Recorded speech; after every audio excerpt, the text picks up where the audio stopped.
സുഭാഷിതങ്ങൾ അധ്യായം 16. മനുഷ്യൻ പദ്ധതികൾ വിഭാവനം ചെയ്യുന്നു, അന്തിമമായ തീരുമാനം കർത്താവിൻ്റേതത്രേ.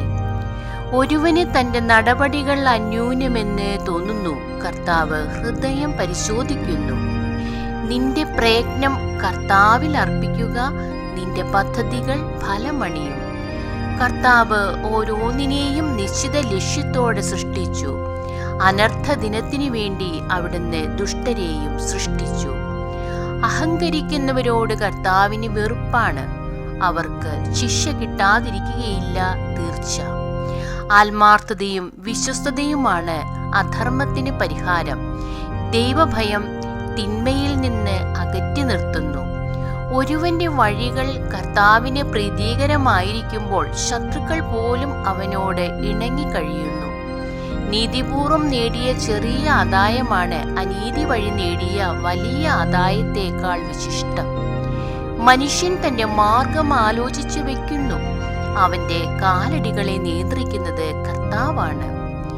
രാജാവിന്റെ നാവിൽ ദൈവനിശ്ചയം കുടികൊള്ളുന്നു, വിധിക്കുമ്പോൾ അവന് തെറ്റുപറ്റുകയില്ല.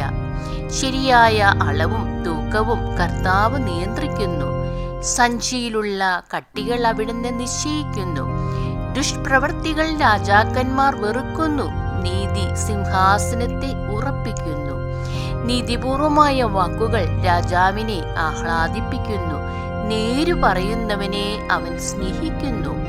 രാജാവിന്റെ കോപം മരണത്തിന്റെ ദൂതനാണ്, വിവേകിക്ക് അത് ശമിപ്പിക്കാൻ കഴിയും. രാജാവിന്റെ പ്രസാദത്തിൽ ജീവൻ കുടികൊള്ളുന്നു, രാജപ്രീതി വസന്തത്തിൽ മഴ പൊഴിക്കുന്ന മേഘങ്ങളെ പോലെയാണ്.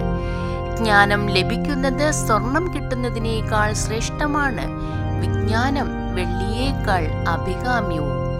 സത്യസന്ധരുടെ വഴി തിന്മയിൽ നിന്ന് ഒഴിഞ്ഞു മാറുന്നു, സ്വന്തം വഴി കാക്കുന്നവൻ ജീവൻ പരിരക്ഷിക്കുന്നു.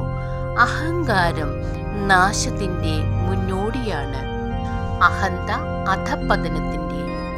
അഹങ്കാരികളോട് ചേർന്ന് കൊള്ള മുതൽ പങ്കുവെക്കുന്നതിനേക്കാൾ നല്ലത് വിനീതനായി ദരിദ്രനോടൊപ്പം കഴിയുകയാണ്.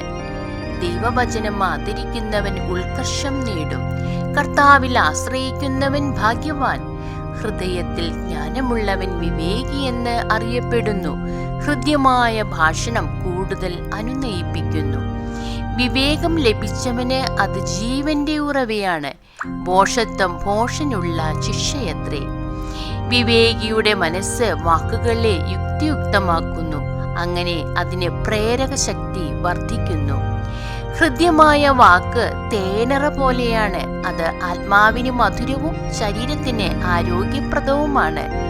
ശരിയെന്ന് തോന്നിയ വഴി മരണത്തിലേക്ക് നയിക്കുന്നതാവാം. വിശപ്പ് പണിക്കാരനെ കൊണ്ട് കൂടുതൽ ജോലി ചെയ്യിക്കുന്നു, അത് അവനെ പ്രേരിപ്പിച്ചുകൊണ്ടേയിരിക്കുന്നു.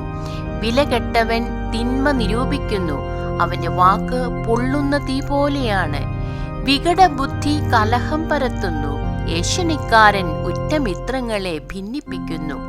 അക്രമി അയൽക്കാരനെ വശീകരിച്ച് അബദ്ധത്തിലേക്ക് നയിക്കുന്നു.